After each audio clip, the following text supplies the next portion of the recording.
дулаан явбал тал руу гарч яг акустик орчин дээр буюу бидний шашилтын түвшин дээр явагдаж байгаа буурыг хэлсэн ерөнхий ойлголтыг өгье гэж бодож яг их хоёрын хэлсэн. Тэгэхээр дуу аваа гэж яг юу хэлээд байгаа вэ гэхлээр бид нэр үзэгддэг бол үзэгдэх юм шиг толгойнод байгаа. Тэгэхээр тэр бас нэг төрлийн толгой.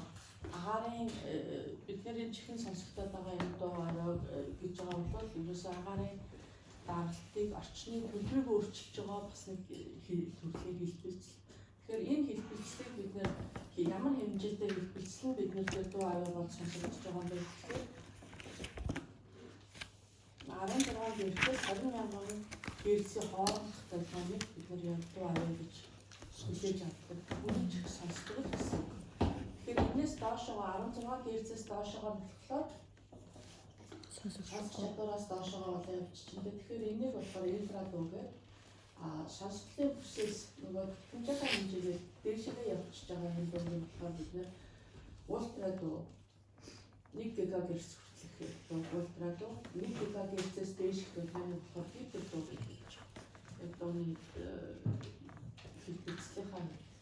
Тэгэхээр хэрвээ 16 Гц-ээс доошоо явж бид нэр сонсохгүй 20 кГц-ээс дээшгээ байх юм бол бас сонсохгүй. Гэхдээ хөгжмийн буюу одоо нэг хүн болгонд нэг юм талант гэж мэддэг шүү дээ. Аяас бэлэг чанар гэдэг.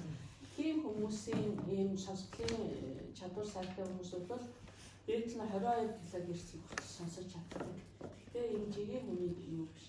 Тэгэхээр дууны давтамжтай дууны телефон гэх юм бол бид нэр 16-аас 20 кГц-ийн хоорондох дууны дуу аваа гэж үздэг юм байна гэж ойлгох хэрэгтэй. Энэ нэгэн дуу авааг бид нэр одоо нэгэн толгой юм бол тэнд ямар хэмжээний даралтаар үйлчлээд яаж байгааг бид нэр нэг юм үзүүлэлт байх ёстой шүү дээ. Тэгэхээр энэ үзүүлэлтүүд бол дууны даралт гэдэг тухайн цагт үйлчилж байгаа тэр даралтыг бид нэр дууны даралтыг хэмж нэгжин бол Паскал. За нэгж талбай дээр үйлчилж байгаа дууны даралтыг квадрат утгыг бид нэр нэгсэндээ дундаж утга гэсэн болж шүү дээ. Дундаж квадрат утгыг дууны эрчим гэж нэрлэдэг. Тэгээ энийг аяар тэмдэглэн дууны даралтын түвшинг нь болохоор L-ээр тэмдэглэн. Би энд нэг юм нөгөө L-I хэмжих нэгжинтэр оруулаад байгаа шалтгаан биднээс цаашаа эргээгээд сонсогдолтой мөрийг гэдгээр аюул холбоотой өгч ярих юм. Тэр учраас би энэ хэмжих нэгжүүдийг оруулаад энэний тухай ойлголтыг бас оруулж өгч байгаа. За нэгэнт долгио юм бол бид нэр одоо инженерүүд байгаа учраас тэр долгионд агуурга гэж байж таараа тухайн долгио нь нөгөө 16 Гц байна уу 20 кГц байна уу гэдгээс хамаарч байгаа учраас хугацааны явц дээр нэг ч хугацаанд хэдийн хэмжээний хэлбэлцэл хийж байгаагаас хамаарч байгаа болохоор бид нэг долгионы үе гэдэг ойлголтуудыг цаашаа орж өгнө шүү дээ. Тэгэхээр нэг ч хугацаанд 16 удаа хэлбэлцэхээр бид нэр 16 Гц-ийн дуу сонсч юм хэлсэн. Тэгэхээр нэг хугацаанд гэдэг нь 1 секундэд гэсэн.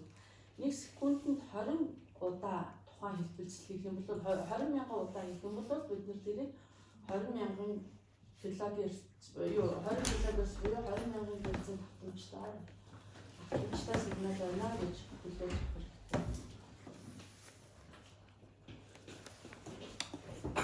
За энэ дууны чанга сул буюу одоо орсоор болохоор бид нэ громкост гэдэг. Англиар болохоор loudness гэдэг. Тэгээ энэ дууны хэв зэрэг чангуу, хэр сулан гэдэг үнэхээр бол хүний сонсголын эрхтнээс хамаартай. Тэгээ хүний сонсголын эрхтнээс хамаартай гэдэг нь хэмжигдэхүүн биш учраас субъектив үнэлгээ болж байгаа байхгүй яг ойлгомжтой биш. Энэ хэдийн хэмжээний дууны даралт гэсэн яг юу болоод байгаа гэдгийг үнэлээд байгаа биш. Бид нар хүний чихээрээ хүлээж авч байгаас дууны дуу авааныхаа энэ хэмжигдэхүүнийг бид нар loudness буюу дууны чанга сул гэж яриад байгаа. Монголоор болохоор айгүйх юм нийгмийн өгүүлбэрүүд хэлжээж энэ ойлгоход болж байгаа байхгүй. Тэгэхээр дууны сонсогдолтой хүч гэх юм уу, дууны чанга сул гэх юм уу, одоогоор яг ингээд энэ терминийг громкост гэж байгаа, loudness гэж байгаа энэ үг хэллэг Монгол дээр яг баталгаажсан хэллэг бол чадаагүй байгаа. Хүн өөрийнхөө ингэж орчуулаад яваад байгаа гэсэн.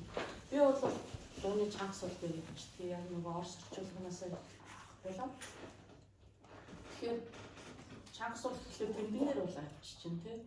Хүч гэхлээр бид нар ямар нэг байдлаар тэрийг хүчийн хэмжсэн болж тарах гэдэг байна. Тэгэхээр энийг бид нар хүний чихэндээр сонсох хэрэгтнээ сүлжээ үнэлгээ гэдгийг талаар ойлгох байгаарай.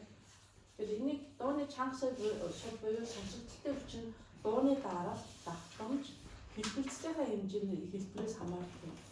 Дууны сонсогдол бидний хүний чихийн давтамжаас хамааран янз бүрээр сонсогдож байгаа мэдрэмж төрүүлдэг. Иймээс энэ сонсогдолтой хүч гэдэг ойлголт гарч ирсэн бөгөөд энэ чанга сул гэдгийг фоноор хэмжинэ.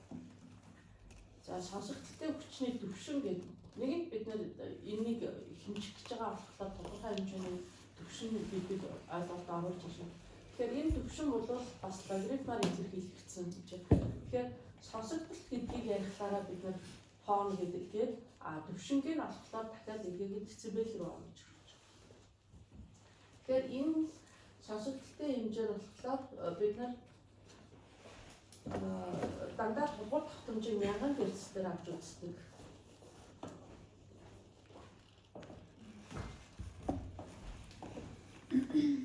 Яг энэ 1000 герцээр дууны төвшин өөрөө ээлж гэж нэ тийм нөгөө цааш суулын төвшингээ ээлжлээд өгсөн. Тэгэхээр 0 децибелээс доошогоо бол дууны хүч өгсөн байхад одоо дууны даралтаар 2-ыг үржих нь 10 хасах 5 зэргийн паскалыг дууны даралт өгсөн. Энэ сонсогдолтой хүний хийж байгаа нь болохоор ерөөсөө энэ бидний логос гэдэг байгаа юм чи энэ яваад. Тэгэхээр энүүнээс харахад бид нар юуны төвшин чанга суулын төвшин тодорхой хэмжээний дууны даралт өгöd байгаа юм байна. Ишгээ давтамжийн хамааралтай байгаа юм байна гэж бодглоо.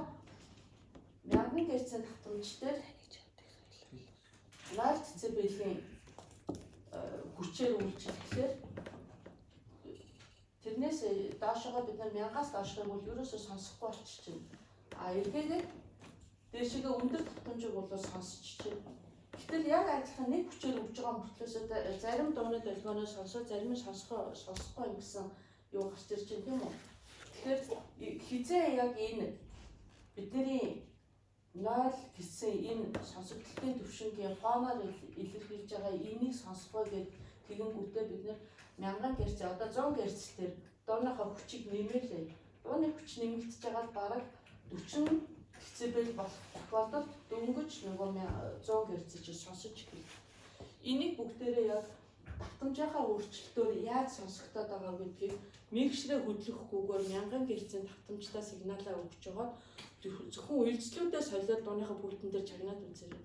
Тэгэхээр бид нар нам үйлчлэлийг сонсохгүй байж байгаа ийм хүчээр өгч байгаа. Нам үйлчлэлийг сонсохгүй байж байгаа 1000-ыг сонсч байсан яг энэ төвшин дээр бид нар юу ч сонсохгүй өндөр дээр болохоор нэг 8 кГц хүртэл сонсоод биднээс цаашаа дахиад сонсохгүй. Тэгээд энэ хамгийн доотлын моригоос доошохыг бид нар сонсох босго гэж хэлсэн. Хамгийн дээшийг ингээд хүчээ нэмээлээ. Хүчээ нэмжээд бид нэрээ сонсох зурус өшөө нэмэгдээл байна. Давтамжийнхаа хэмжээгээр нэмэгдээд байгаа шүү дээ. Тэгэхээр энэ зурусууд өөрчлөгдсөөр байгаад тарцангуй ингээд 50-60 децибелийн хүчтэй нөгөө бүх давтамжийнхаа хүрээлээр сонсоод эхэлнэ. Тэгээд хүчээ нэмсээр байгаад давтамжийн ялгааг бараг сонсохгүй болж ирсэн. Энэ 120 децибелийн хүчийг өгөхөд хүний чих нөгөө давтамжуудаа ялгаж сонсож чадхаагаа чих өвдөж эхэлнэ. Тэгэхээр энэ хязгаарыг бол өвдөх босго гэж хэлсэн. Тэгэхээр энэ хооронд хүний чих дууны даралтаар өгсөн тохиолдолд тухайн дууны долгионыг сонсоод байдаг юм байна. Гэхдээ давтамжийн ялгаатай. Дууны хүч багасаад байхад зурвсан хэмжээ багасаад байна. Сонсох зурвсан хэмжээ дууны хүч ихсээд байхад сонсоод байгаа мөртлөөсөө сүлдээ ялгааг нь мэдхий гэж. Тэгэхээр энийг бид нэг өсөндөө сонсогдолтой морийг гэж нэрлэсэн. 3 хүчний хамааралтай гэсэн. Хүний сонсох эрхтэнтэй давтамжтай дууны хүчтэй холбоотой энийг бол бид нар сонсогдолтой морийг гэж нэрлэдэг. За дараагаар нь Нэгэнт бид нэр сая юугаар харлаа шүү дээ. Тодорхой маш бага даралтаар үйлчлэхэд зөвхөн л ингээд дунд зурвалыг л сонсдог юм. Нэг галгуу гэсэн болохоор би бас дахиад нэг юм үлдээсэн юм. Галгуу юм чинь бид нар тэр зурвасаа бас яг адилхан ингээд ангилждаг. Нам дунд өндөр үйлчлэх гэдэг нөгөө зурвасаар нь үрч. Тэгэнгүүтээ намд давтамж гэдэг нь хэлэхдээ бид нар 400-500 герцээс доошгоо болохоор нам үйлчлэхэд 500-аас 5000 хоорондыг болохоор дунд үйлчлэхэд 5000-аас дээшгээ өндөр үйлчлэх гэдэг. Тэгэхээр өндөр үйлчлэх гэдэг маань биднэрт одоо нарийнхан дуу гэсэн үг. Нарийн нам гэхээр харьцангуй бүдүүн дуу гэдэг ингээд юм дүрсэн дээр бол бид нар өндөр үйлчлэлийн гингүүтээ хамгийн жижиг деталийг хэлдэг шүү дээ. Дуун дээр болохоор хамгийн нарийн дуу бид нар өндөр үйлчлэлийн гэж байна. За энэ зурвасаар нь ингээд харахаар ярианых бол ерөөсөө дууны даралтыг бид нэлээд өндөр өгч байгаа. 40-оос дээшгээ давтамж нь бол 100 герцээс 8 за хамгийн ихтэй бол 100000 герцийн хоорондох л юм яриа явуулдаг юм байна. Нэлээд цангинуур дуртай хүн бол 10 хүрнэ шүү дээ. 10 хүрэхгүй дийлэнхтэй л 8. Тэгэхээр юуны одоо утсан холбоо байгаа шүү дээ. Утсан холбооны тоног төхөөрөмжүүдийг бид нар 8 кГц-ээр л дээрх сурвалжийг өргөн нэвтрүүлэг буюу манай салбар бол радио өргөн нэвтрүүлэг, телевиз өргөн нэвтрүүлэг бол аль болохоор дууныхаа бүх зурвасыг л хамарсан юмнуудыг хийж тэр илүү чанартай гэж байна. За оркестр гингүүд нийлэмж хөгжим болно тийм үү? Нарийнаас бүдүүн бүхэл төрлийн хөгжим олж байгаа юм бол оркестрийн бүрээ энэ дээр л явж байгаа юм. Энэ бол хамгийн гадна чанар болохоор ерөөсөө сонсогчдын бүсгүй юм байна. Доошгоо сонсохгүй дэшгээ ялгааг нь гаргах гэх.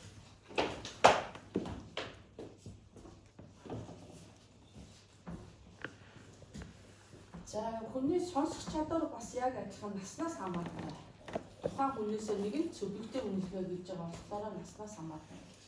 Тэгэхээр энэ дээр энэ графикээр болохоор хүний 20 наснд хамгийн сайн сонсдог, 40 наснд сонсголын түвшин буурч ирдэг, 60 насны дээр бол бүр нэлээд буцсан байгаа тийм. Тэгэхээр энэ сонсгол ерөөсөө өндөр татамжаас эхлээл хязгаарлагдаад хэлдэг. Гэртээ настангуудтай хүмүүс бол одоо анзаарч байгаа.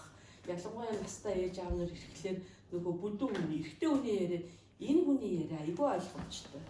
Энэ нь ингээд энэний чид яриаг би ерөөсөө ойлгохоо явж байгаа. Тухайн хүний хэллэгээс хамаарч байгаа биш, дууныхаа өнгөөс хамаарат байгаа байхгүй юу? Тэгэхээр хэсэгтээ бол тухайн дууны даралтаасаа гадна давтамжаасаа хамааралтайгаар ингээд буугаад ирсэн. Тэгээ өндөр үйлчлэлийн дуугийн сонсдгоо эмэгтэй эрэгтэй хоёр хүүхдийнхаа эрэгтэйтэй нэг юу яриад эмэгтэйтэй бага ярьдаг. Тэгэхээр энэ бол хүний сонсголын эрхтэнтэй холбоотой. Тэгээ хүн одоо бид айгүй шуугантай орчинд амьдраад юм. Өшөө дээр нь чихвч айгүй хийдэг. Хүн яг энэсээ наснаасаа хамаатаагаасаа гадна баян төвлөрсөн тэр дуугийн чинь үргэлж чихэн дээр өгүүлдэхлээр хүний сонсголын эрхтэн буурчдаг. Тэгээд тухайн давтамж болгоныг одоо та нар чихний бүтцийн тухай ингээд өөрсдөө олоод үзээрэй. Тэгэнгүүтээ тухайн давтамж болгоныг нь хүний чихний нөгөө хингэрэг дээр аваачиж догчоох үүрэг гүйцэтгсэн бараг нэг хялгас шиг тийм нарийнхан юу мэдрэмтгий элемент гэх юм да одоо мэдрэгч байдаг. Тэр нь ингээд өндөр давтамж дээр унаад байдаг. Хүний сонсголын эрхтээ эргэс хэрэгдэг байхгүй. Тэгэхээр одооноос та нар өөрсдөө болон ойр орчныхондоо сонсголынхаа эрхтэнг аягуулсаа хамгаалж чанга дуграад авах тусмаа сайн биш гэсэн үг шүү дээ. Тэрийг чанга оноод сонсоод авах тусмаа сайн биш. Тэгэхээр дундаж төвшөндөө хүн өөрсдөө аль болохоор төвлөрсөн дуу сонсохгүй байх хэрэгтэй, чанга дуу сонсохгүй байх хэрэгтэй. Жолооч бол хавь оройхондоо битгий сигнал өгч аягүй хүчтэй сигнал уудч хүний сонсголын эрхтэн бүгдээр ингээд бууруулаа явуулчихсан. За лекц боллоо. За ингээд нөгөө чанга суулын төвшингөөрөө бид ингээд бодлоо нэгдүгээр багт нэрээ дуу аваа гэдгийг өсөө хоёрдугаар дээр нь болохоор сонсогдолтой нөгөө децибелээ дууныхаа хүчээр өгсөн. За энэ дууны даралт бол яг зөвөр энэ нэг хэмжээтэй болохоор ингэж бичсэн. Тэгээ ингээд анзаараарай та сонсох босоо 0 децибелээс эхэллээ гэхэд маш зөөлөн салхин авчны чимээ, бугын цагны цоглох чимээ энэ бол 10-аас 20 децибелийн юу хүч гаргадаг. За тэгээд дараагаар нь шивнсэн яриа нэг 20-аас 30 децибел тасалгааны ингээд бидний ингээд орчинд бодлол одоо 30-аас 40 децибелийн нөгөө хүч гарч байгаа гэсэн. Зөөлөн намуухан яриа 40-аас 50 децибел, ингийн яриа бол 50-аас 60 децибел. Чанга дуугаар хашгирч ярих бол 60-аас 70 децибел. Одоо энэ хүний чихэн дээр ирээд байгаа даралт юуг төвшин яриад байгаа шүү дээ. Тэгэхээр ачааны машины хөдөлгүүрийн дуу аваа бол ойролцоогоор 80. Тэгээд метроны чимээ алхаар ингээд бүр хүчтэй нэмэгдэж байгаа чимээ дээр 70 юу 90 ойролцоогоор 90 децибел. За баар цэнгэний газар диско хөгжим явж байгаа газар бол 100-аас 140 децибел. Диско хөгжим чимээ 120 децибел. Тэгээд диско хөгжим чимээнээс дэшигээ бол ер нь юу хүний өвдөх босго буюу тэрнээс дээших чимээг бол хүний сонсголын эрхтэн хүлээж авах чадваргүй болж ирнэ.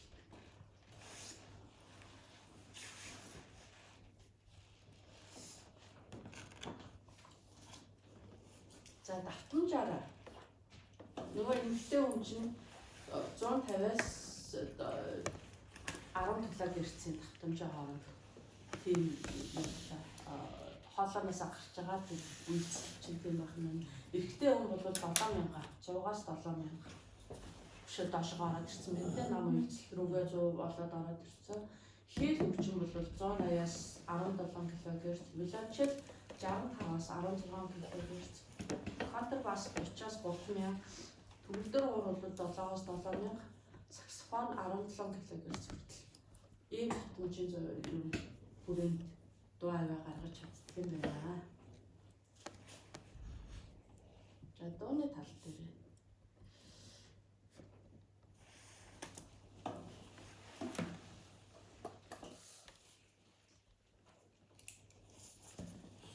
тэгэхээр энэ бидний одоо дуу аваа бол гаргаж байгаа тухайн хөгжимч бай, дууны үүсгүүр гэдэг ингээ батлаад гүнж гэлээ гэсэн нэг төрлийн дууны үүсгүүр байна, орчны чимээж дууны үүсгүүр байна тий.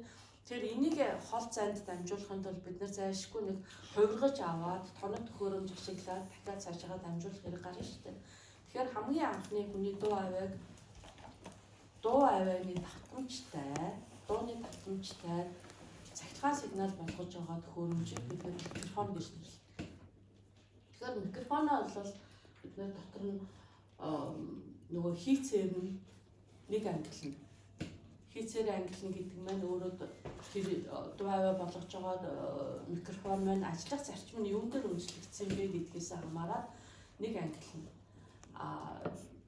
Чиглэлийнхаа тухайн үзүүлэлтээс хамаарат ямар чиглэлээр ажиллаж байгаа гэдгээс болоод бас нэг ангиллагддаг. Тэгэхээр энэ дээр хамгийн энгийн хоёр төрлийн микрофон дээр юу вэ? За, динамик микрофон, конденсатор микрофон, туусан микрофон, фэйс элемент дээр үйлчлэгдсэн микрофон гэж. Тэгэхээр одоогоор бол фэйс нь ер нь бол микрофоны төрөлтөөр хийгдэхээ байсан бидний пяс тоглоомчтой.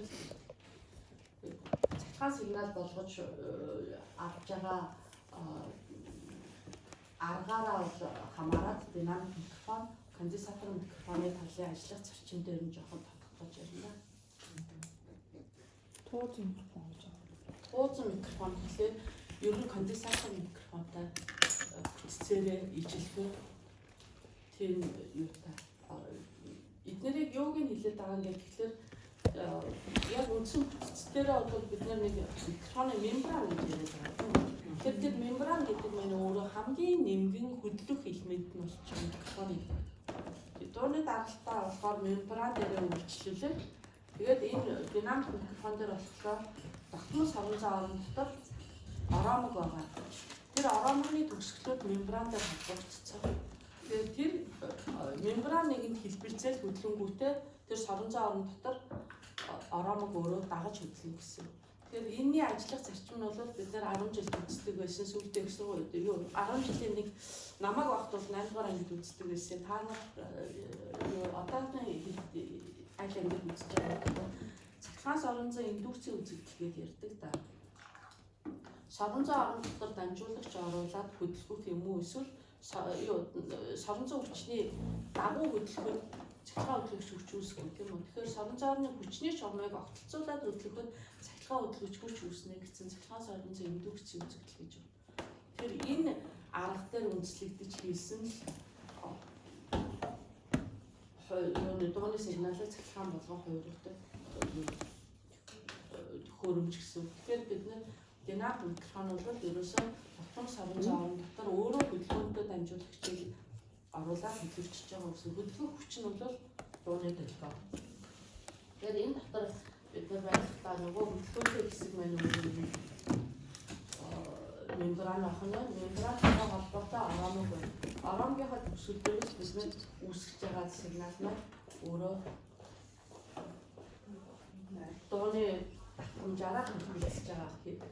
Тэгэхээр биднэрт дууны цахилгаан сигнал гарч ирж байгаа гэсэн. За конденсатор микрофон дээр болохоор хэлбэлцэгч нь конденсаторны нэг ялтаас олж ирж байгаа. Нөгөө мембран. Тэгэхээр хөдөлгөөнтэй хөдөлгөөнгүй хоёр ялцтай. Конденсатор гэдэг маань өөрөө цэнийг хөрвүүлэгчтэй. Тэгэхээр тэр тодорхой хэмжээний хоригдсан цэнийг үүсгэхийн тулд бид нэр тэн дээр батарей өгдөг. Батарейгаар цэнийг үүсгэсэн. Гэж байгаа тэр цэнгийн хэмжээ өөрчлөгдөх нь энэ ялцсны хэмжээ энэ хөдөлгөөнтэй хөдөлгөөнгүй хоёр ялцсны хоорондох хэмжээ өөрчлөгдөхөөр тэнд хоригдлогдсон цэнгийн хэмжээ өөрчлөгдөж байгаа. Энэ авч байгаа сигнал нь энэ хувирсан цэнгийн өөрчлөлттэй холбоотойгоор яг дууныхаа төлөвийг гаргаж ирж байна. Тэгэхээр ийм ажиллах зарчимтайг нь болохоор бид нэр конденсатор микрофон гэдэг. Тэгэхээр нэгэнт ингээд суур конденсатор цэник тэнд байгаа болохоор мэдрэх чадвар нь бол конденсатор микрофон хамаагүй динамик микрофоноос өндөр. Тэгэхээр илүү мэдрэмтгий юм байна гэж байна. Яг үндсэн микрофон дээр бид нар бүтцээсээ хамаарсан нэг өөрчлөлт байх нь байна. Ажиллах зарчмаасаа хамаарсан гэсэн. Хоёрдугаар нь болохоор чиглэлээсээ хамаарсан тэр төрлийн дидж байгаа нэг юмнууд байгаа. Тэгээд бид динамик микрофон дээр хизээж батарей уухгүй л гэсэн. Тэгээд батарейгүй ажиллаж байгаа бол динамик харцангуй ингээд нөгөө талын микрофоныхоо юуг нь одоо ингээд нэлээ мастай болох нь шүү дээ. Зайлшгүй тогтмол соронзоороо үүсгэхэд бол тэр суур хэсэг байж таарч байна. Тэгэхээр бүр жижигхэн микрофоныг бол динамик микрофон дээр хийж чаддгүй л гэсэн. За микрофоны нэг үндсэн үзүүлэлт бол одоо сигнал үүсгэж байгаагаас хамаарч байгаа гэхээр мэдрэх чадвар гэдэг нэг чухал үзүүлэлт хамгийн чухал үзүүлэлт байна. Хоёрдугаар нь бол чиглэлийн үзүүлэлт. Тэгэхээр чиглэлийн үзүүлэлт гэдэг нь өөрөө микрофоноор тавьсан байхад бүх чиглэлээс хүлээж авах бол дуу аяага бүх чиглэлээсээ хүлээж авч байгаа энэ чиглэлгүй чиглэлийн бус гэж байна. Чиглэлгүй микрофон гэдэг нь. За микрофон өөрөө зөвхөн хоёр талаасаа хязгаарлах юм бол дуугаа хүлээж аваад одоо энэ дээр бид нэр яг хоёр талаасаа л хүлээгээд тавьчихдаг. Тэгээ хоёр хүний яриан дээр бол голтоод ингээд тавьсан байгаа микрофонд диафрагм ийм чиглэлийнхийг бол бид нэр хоёр хүний яриан дээр тавих юм байна. Маасаа ингээд дугуй ширээний ярилцлага гэдэг шиг юм байх юм бол бид нэр чиглэлгүй характеристиктай микрофоныг сонгож авах юм байна. Зөвхөн нэг чиглэлээс байгаа микрофоныг бол кардиоид чиглэлийн микрофон гэж нэрлэсэн. Кардиоид дотроо бол гиперкардиоид, суперкардиоид гэдэг хоёр чиглэлийн байгаа.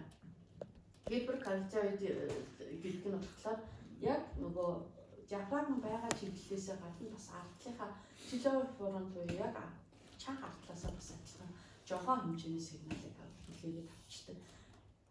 Тэр жоохон хэмжээний сигнал нь хэр зэрэг одоо том байна, нарийн чиглэлийн байна гэдгээс хамаарч байгаа нь болохоор бид нөгөө суперкардиоид гэж нэрлэдэг байгаа. Тэгэхээр энд арын бүсээсээ авж байгаа сигналынхаа одоо юунаас хүчнээс мэдрэх чадвараас хамаарсан л зүгээр ялгаа. Тэгэхээр эдгээр бүгдээрээ суперкардиоид буюу их баг авч байгаагаас хамаарсан чиглэл байгаа. Тэгэхээр дийлэнхдээ бид нэр энэ кардио чиглэлийн микрофонууд бол манай дээр хэрэгжилж байгаа нь болохоор динамик микрофонууд байдаг. Хоёр чиглэлээс авч байгаа микрофонууд бол дийлэнхдээ бүтцээрээ юуны конденсатор микрофонууд гэдэг. За мөн чиглэлийн бас характеристиктэй буюу бүтцээрээ одоо хууч аягүй хэрэглэгддэг. Одоо манай дээр байгаа байхгүй мэдхгүй. Чиглэлийн характеристик нь солио тавьчихдаг. Нөгөө MK18 гэдэг Орсын микрофон гэдэг гэсэн. Чиглэлгүй болгодог, хоёр чиглэлийн болгодог, өшөө кардиоид болгочдөг. Тухайн зорилтод нэвтрүүлгээс хамаарал тэр чиглэлийн өөрчлөлт тавьчихдаг тийм микрофоноос MK18 гэдэг бас MK7 гэдэг чиглэлийн бас характеристик микрофоноос Орсын тэрийг болохоор жүжиг өнөсгөл нэвтрүүлгөө тайзангаар 600 аягүй хэлсэн да жүжиг бичдэг. Тэрийг бид нар опшн ингээд тийм үү опшн ингээд болгочдаг.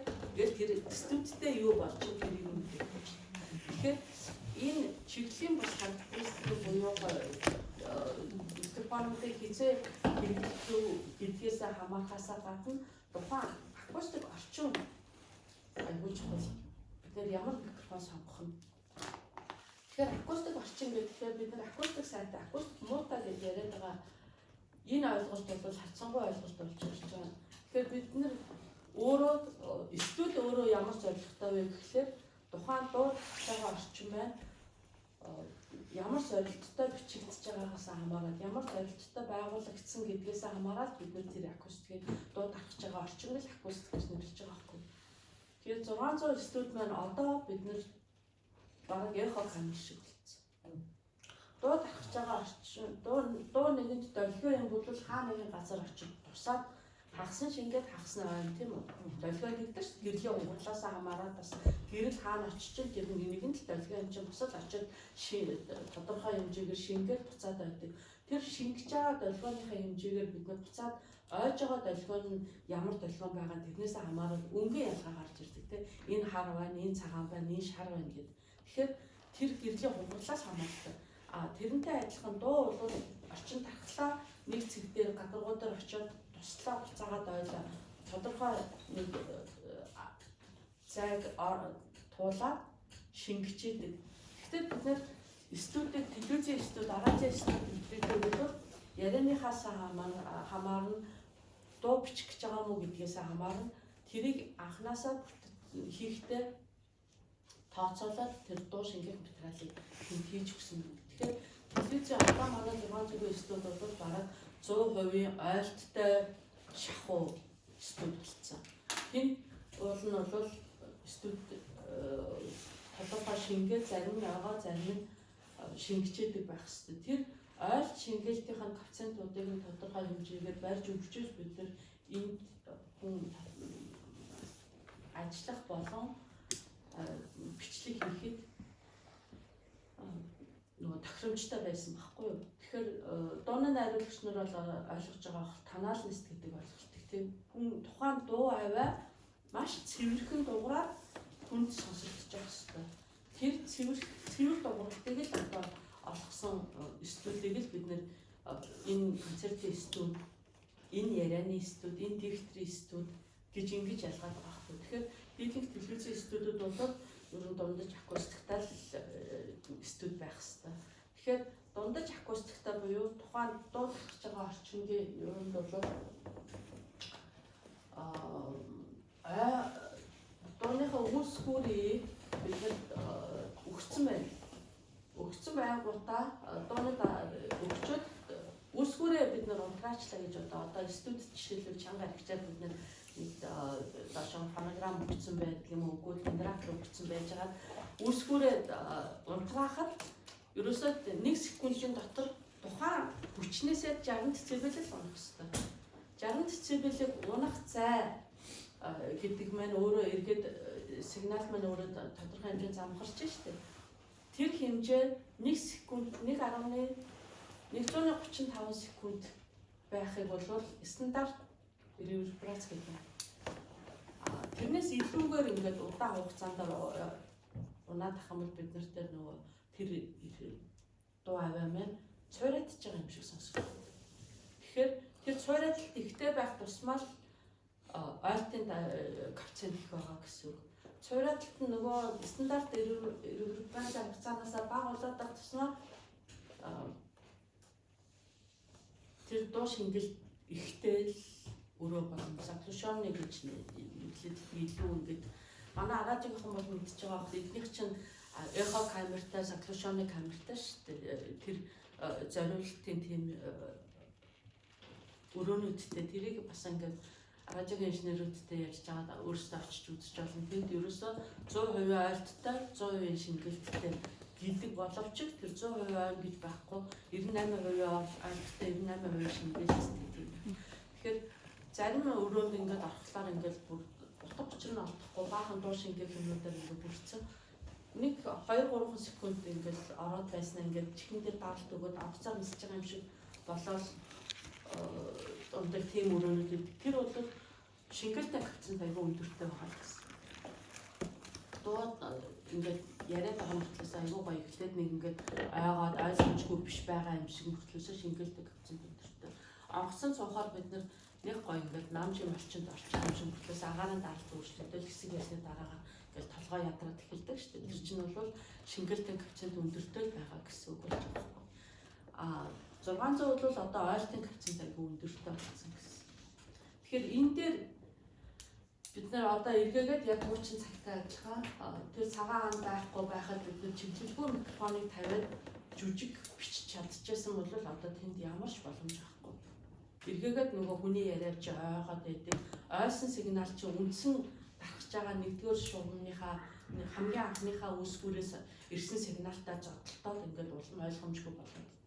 Тэгэхээр энэ дээр бид нар тухайн ажиллаж байгаа орчноос хамаарат тухайнхаа сонголтуудыг зөв хийх хэрэгтэй болж байгаа.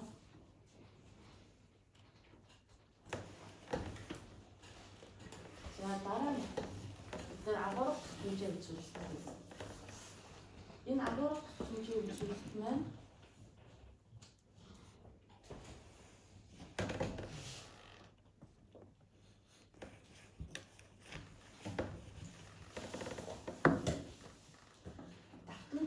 хамаараад тухайн гаргаж байгаа микрофоны нөгөө дууны сигналынх нь хэмжээ давтамжаас хамаарсан үзүүлэлтийг бол бид нэр агуулга хэмжээ үзүүлэлт гэдэг байгаа. Тэгэхээр энэ дээр хоёр төрлийн микрофон дээр агуулга хэмжээ үзүүлэлтийг харуулсан байна. Нэг нь Actavo 319 гэдэг. Нэг нь бидний хэрэглэдэг шүүрэг тавина. Тэгэхээр эндээс харахад шүүрэг SM58 ерөөсөө хамгийн хэлбэрцэл хэвийн ажиллагаатай дууныхаа өнгийг зөв гаргах хэсэг бол 500 Гц-с 10,000 хооронд л ажиллаж байна тийм үү? Яриан дээр хэрэглэгдэж байна гэсэн.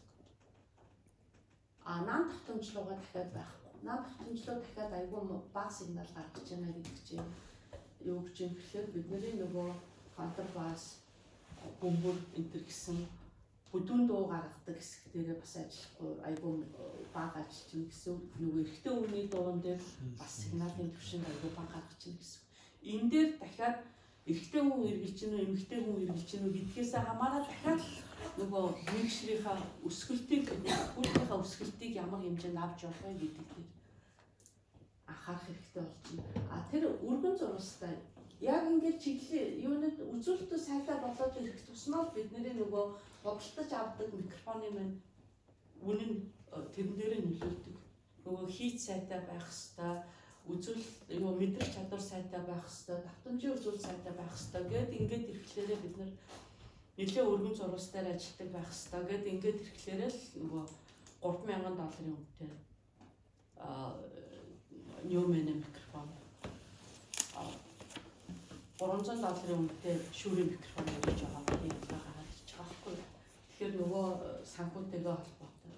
Тэгэхээр давтамжийн үзүүлэлт бол айгүй сайн байх тусмаа бидний бичлэгийн төвшин, ярианы төвшин, одоо бидний гаргаж байгаа бүтээгдэхүүний нэг чанар илүү сайн болж. За одоо бас та нар ингээ анзаарч байгаа мэдээгээр ингээд гараад яваад байгаад манайхаас сурвалжлагын баг аваад гарсан нэвтрүүлгүүдийг буюу сурвалжлага мэдээнүүд чи айгүй сайн хүнд ойлгомжтой явж байна.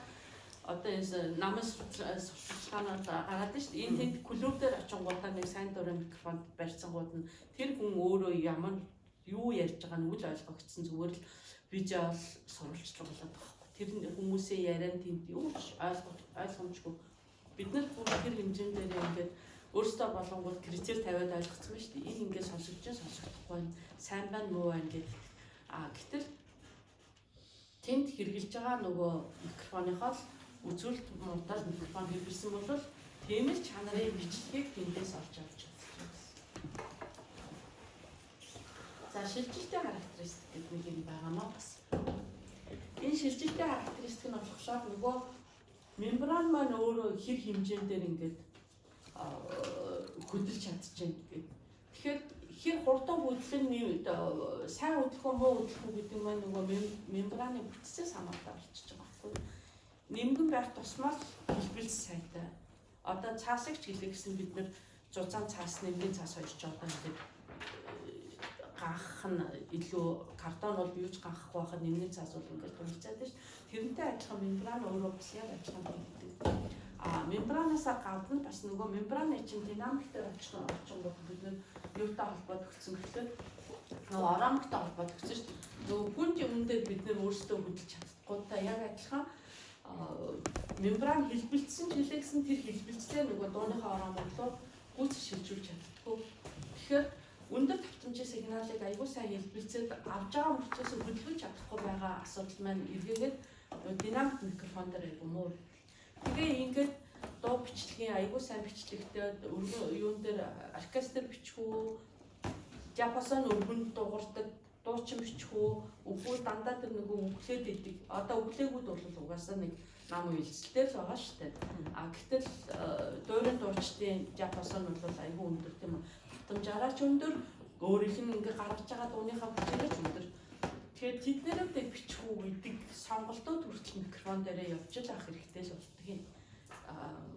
Яг нь энийг бид нар тийм байхгүйгаас олоод хэлээ гэдэг тал дээр биш. Ер нь бол яг нь цаашдаа яавал зөвөрөө акцент өгч сонсороо. Манайх ийм юм байхгүй юм чинь манай бичлэг муу байлгүй яах вэ гэдэг үзэс битээ хараа. Тэгэхээр энэ шилжилтийн юмнууд бол характеристик бол динамик микрофон дээр мөн конденсатор микрофон дээр бол илүү сайн байна. За дараагаар мэдрэг чадвар гэж би түрүү хэлсэн тийм. Айлын конденсаторны илүү мэдрэгдэх байна гэдэг. За дээр нь энэ нөгөө тухайн нэг ер нь юу хэлээд байгаа вэ мэдрэг чадвар гэхэлэр нэг килогерцийн татамжтай сигналыг нэг паскал дууны даралтаар 1 метрийн зайд тавьчаад дууны даралтыг өгөөд микрофоны гаргаж ирж байгаа сигналыг бид нар тухайн микрофоны мэдрэг чадвар гэж нэг. Энэ мэдрэг чадвар нь бол юуны пассвортын дээр өгөгдсөн байгаа. За тэгээд энэ дээр бол маш бага сигнал гарч ирнэ. Тэр бага сигналыг бид нар үсгэж авдаг. Тэгэхээр бага сигнал гэдэг маань одоо ерхийгээд ажилтнаагаа уялдуулаад ингээд холбоолоор та нар пультэн дээрээ микрофоны оролт, шумны оролт гэдэг. Одоо сүүлийн микрофонууд бол пультнууд бол нэг л оролттой мөртлөөсөө нөгөө нам өндөр үйлдэл юуны сигнал дээр гарч байгаа шугамын оролт гэж байгаа юун дээр яг адилхан микрофоны оролт шиг холболттой байгаа мөртлөө бид нар толгой өсгөгчөөрөө ялгаад микрофоно бол өсгөөд идэг шугамын оролтон дээр бол нөгөө толгой өсгөгчийн хамгийн бага дээр авдаг шүү дээ. Тэгэхээр энэ мэдрэг чадвар чинь өөрөө гаргаж байгаа сигнал маань эргээд дараагийнхаа тоног хөрөмжн дээр ажиллах сигнал одоо хүчлийг бас бодох ёстой гэсэн санаа. Тэгээд энэ гаргаж байгаа хүч маань өөрөө конденсатор микрофон дээр илүү байгаа, динамик микрофон дээр бага байгаа. За бас нэг микрофон дээр тухайн дууны даралтыг гаргаж байгаа дууны үүсгүүрээсээ цэвэр дууны үүсгүүрээсээ гэсэн үг шүү. Гаргаж байгаа дууны дадлыг дааж хардаж ажиллах микрофон. Энэ нь бол дийлэнхтэй юун дээр тухайн микрофоны бичиг баримтан дээр нь өгүүлсэн одоо техник бичиг баримтан дээр нь гаргаж бичсэн байдаг. Тэгэхээр энэ дааж чадах гэдэг нь өөрөө 115-140 децибелийн дууны дадлыг дааж чадаж ажиллана гэдэг. Тэгэхээр энэ дийлэнхтэй бид нөгөө хөгжим бичиж байгаа дуу бичлэгийн студиуд тухайн яг хөгжим дээрээ ямар микрофон тавих уу гэдэг сонголтын дээр илүү анхаарна гэсэн үг л дээ. Одоо бөмбөр дээр бол энийг нэлээд массивны хөдлөлтөө бага тийм л дууны даргалыг дааж чадхал тийм хонос болж байна.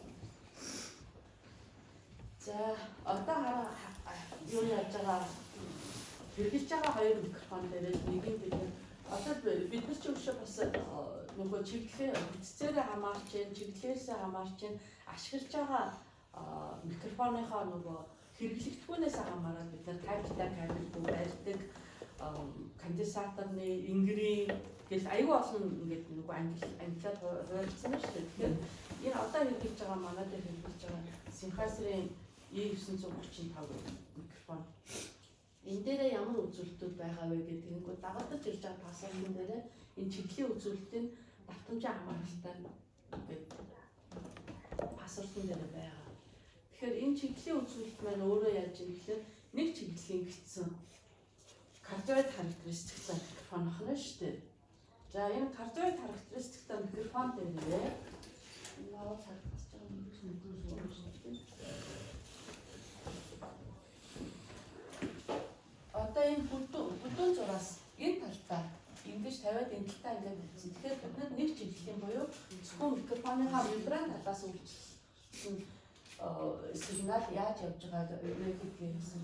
Энэ бүдүүн хав зураасаар энэ эсрэг чиглэлдээ жоохон ороод ирсэн байна те. Энэ нь бол 1000 Гц-ийн татамжтай сигнал. За энэ дундаа нэг цэгтэй тасархай шугамтай. Энэ бол 500 Гц. 250 нь болохоор нэлээ энэ цэгийн хоорондоо зайтай байх юм. Одоо яг цаасан дээрээ буусныг бол ингээ хараарай. Энэ дандаа цэгээр бол 125 Гц татамжтай. Тэгэхээр 125 Гц татамжтай сигналыг бид нэр энэ дээр урдаасаа ч авчдаг юм байна, араасаа ч авчдаг юм гэсэн. Араасаа авахдаа урдаасаа авч байгаа мэдрэмжээс 2 дахин бага. Гэсэн энэ характеристикийн зураг шүү. Тэгэхээр энийг бүгдээрээ уншаад сурчих хэрэгтэй гэсэн.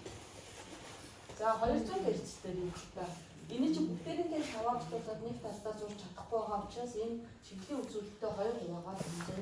200 Гц дээр энэ талдаа бол нөгөө тасархай биш үргэлжлсэн шугамар.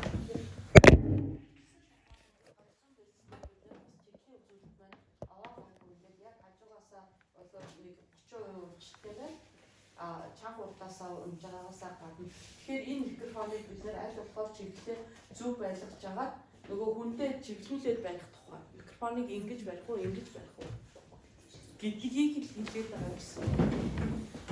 Тэгэхээр энэ чиглэлийн үзүүлэлт татамжаас хамааралтай энэ хамаарлыг уншиж сурах хэрэгтэй байна. За энэ талдаа тасалбар шугамтай энэ 400 Гц дээр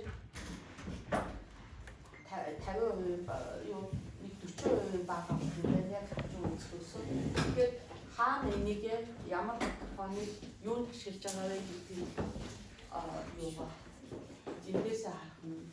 За юун дээр давтамжаа хамаарлаа бүр яг ил ингээд харуулж чиглэлийн үзүүлэлтээс бас нөгөө төвшнгөөс хэрхэн яаж хамаарч байгаа вэ?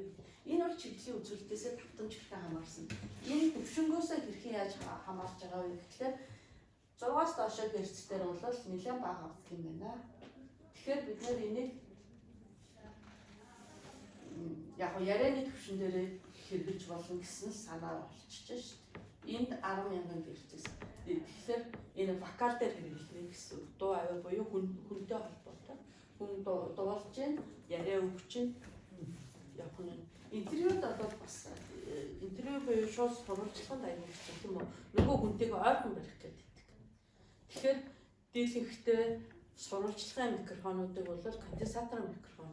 Нөгөө хүний ингээд чочоохгүйгээр арай жоохон зайнаас авч гарах сигналыг авахын тулд конденсатор. Би энэ дээр нөгөө хоёр жишээ авч байгаа шалтгаан нь ерөөсөө энэ чиглэлийн үзүүлэлтийг хэрхэн яаж тэмцээ хамааралтай үзүүлэлтүүдийг яг дагалдаж ирсэн техникийн үзүүлэлтээс нь хэрхэн яаж унших вэ гэдгийг л онцлох гэж хоёр төлөвлөлт оруулаад ирсэн. Жишээ нь конденсатор микрофоны мэдрэг чадвар, динамик микрофоны мэдрэг чадвар давтамжаа хамаарал гэдгийг түрүү нөгөө Octave 319, SM58 гэдгийн хооронд нь харьцуулаад үзүүлсэн шүү дээ. За дагаж ирж байгаа нь болохоор саяных дээр ингээд нөгөө техникийн бичиг баримт дээр нь backup part гэдэг. Backup part гэдэг нь өөрөө нөгөө би энийг яагаад орчуулж тавиагүй вэ гэхлээр өөрөөсөө одоо дандаа англи хэл дээр болсон болохоор бидний үед бол техникийн хэлийг орос хэл дээр ингээд яваад идэг байсан. Одоо бол англи хэл дээр тодорхой хэмжээнд техникийнхаа хэлснийг мэдчих шаардлага болж байгаа учраас энийг нь орчуулахгүйгээр зүгээр буулаад тавьцаа. Backup part гэдэг нь чиглэлийн үзүүлэлтийг нь хэлж байгаа. Тэгэхээр энэ cardioid чиглэл юм байна гэх. Frequency response гэдэг нь ямар хэмжээний давтамжийн хязгаарлалт энэ ажиллах вэ гэнгүүт 40-с 18 ГГц хооронд давтамжаас үл хамааран гаргаж чадах сигналын түвшин гэсэн үг шүү заяа. За мэдрэг чадвар sensitivity in free field гэх зүгээр одоо байгаа орчин дээр гэсэн тухайн нөгөө зорилттой акустик орчин дээр биш. Зүгээр бидний л энгийн байгаа орчин дээр 1 кГц-ийн давтамжтай сигнал дээр бид нар энэ 51 дБ-ийн мэдрэг чадвартай гэсэн. Конденсатор микрофонууд бол 40 дБ-д яваад өгч байгаа. Тэгэхээр бид нар ямар микрофон хэрэглэж байгаагаас хамаарат нөгөө пультэн дээрээ толгой өсгөчөд харуулад идэг шээ. Тэгээд би бүгдээрингээ та нарт дандаа хэлдэг. Сигналаа аваад микшер дайруулахгүйгээр яг префедер буюу микшерийн өмнөх горим дээр бүх юмаа шалгаж чигээд. Микшерийн өмнөх горим дээр бид нар өсгөлтийнхаа хэмжээг тааруулдаг байх нь байна. Микшерийн өмнөх горим дээр бид нар тэр нөгөө юун дээр толгой өсгөчөөхөө хэмжээг тааруулна. Анхныхаа сигналыг айгүй бага авчих юм бол бид нар микшер тултал нээх болно тийм үү? Тултал нэгээд ч нэмэгдэхгүй байх юм бол группын буюу гаралтын микшерээ дахиад тултал нээх хэрэг гарна шүү. Тэгэхээр зайлшгүй prefeder level гэдэг индикаторыг тэр конопыг тавьж хагаад тухайн микрофон дээр яг төвшнгөө нөгөө 18 дБ-ийн дундад төвшин гэдэг юмыг аав.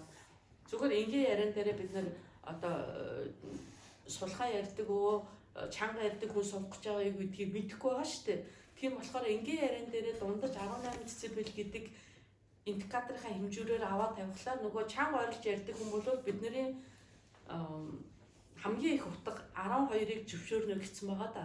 Тэр утган дээр чинь дүүцээд очино гэсэн үг. Тэгээ яриа тухайн хүн зочин суулаа хэр эмоцоороо тэр хүн ярих нь тэрэн дээр нь баг зэргийн өөрчлөлтийг ингээд тэр хүн тохируулах чадварыг төрүүлээд бэлдээд өчөж байгаа гэсэн үг байхгүй.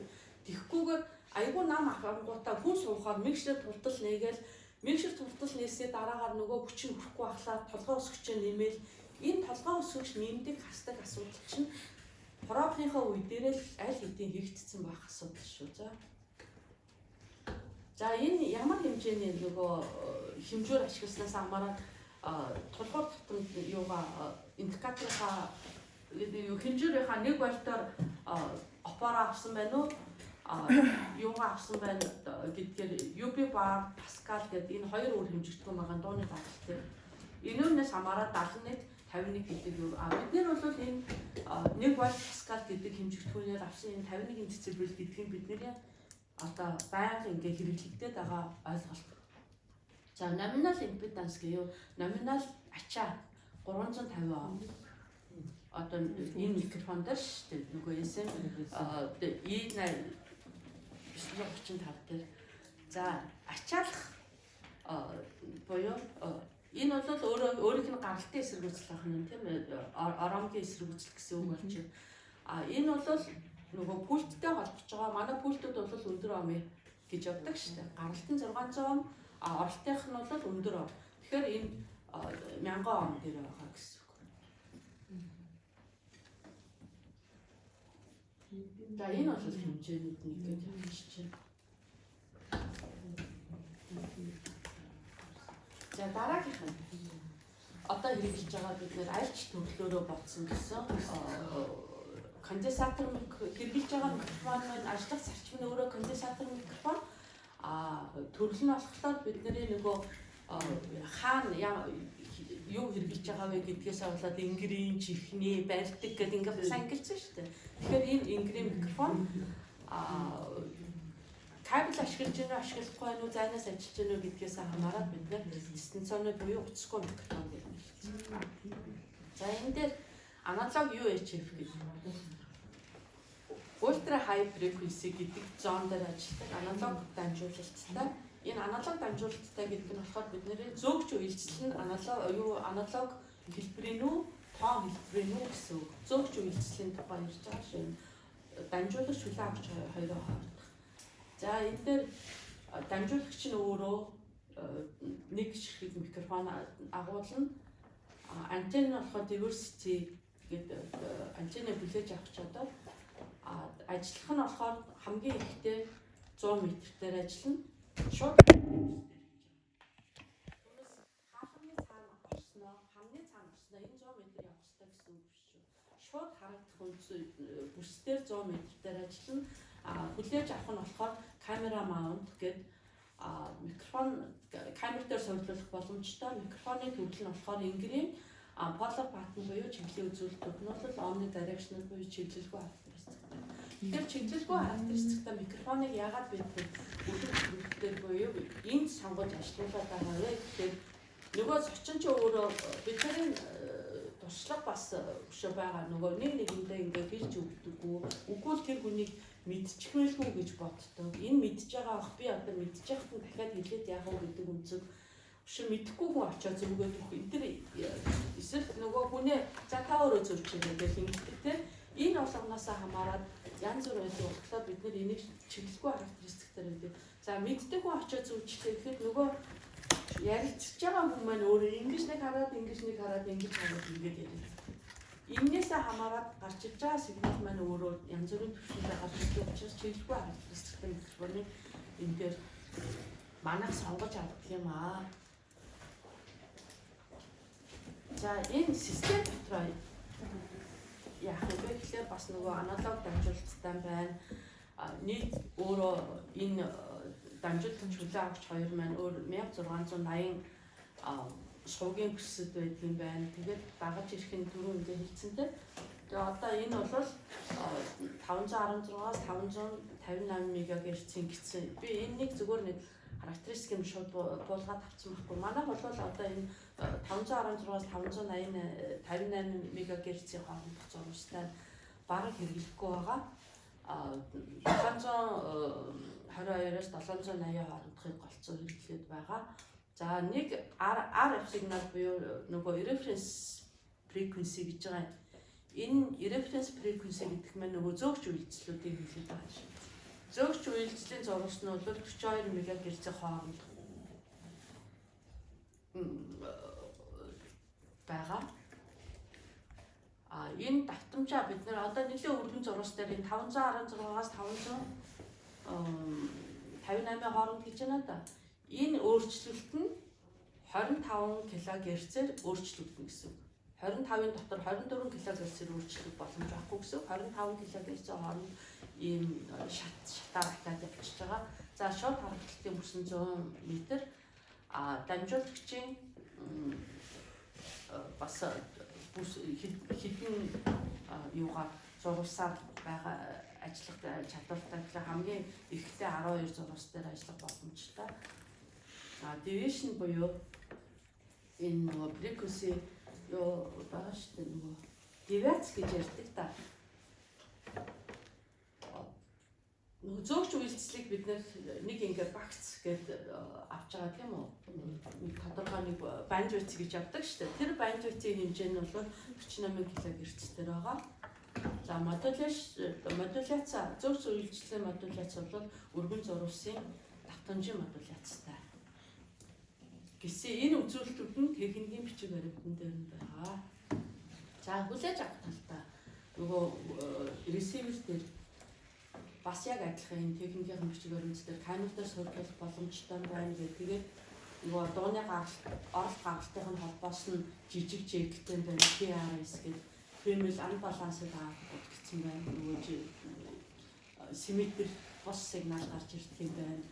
За хамгийн ихтэй гартын түвшин 12 dBu гэдэг юм байна. Squeeze гэдэг энэ 5-аас 25 децибел микровольт. Squeeze гэдэг дээр би бас акцент өгөө дараагаар нь тайлбарлана. Би бүр instruction manual-ыг та нарыг уншчих гэж хэлэх гэж байгаа учраас тэрийг дараагаар нь би тайлбарлая. Энэ нь бол 5-аас 25 децибел. За тэгээ ямар бактериагаар ажиллах вэ, ямар хэмжээтэй байх вэ гэдэг ингээд бүх юмнууд нь техникийн дагалдаж ирж байгаа бичиг баримттай байдаг. Энүүнтэй бүхэн танилцсан байх ёстой.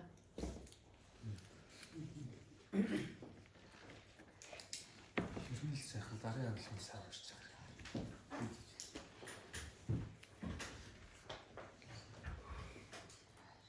За нөгөө жишээ болгоод татсан микрофон.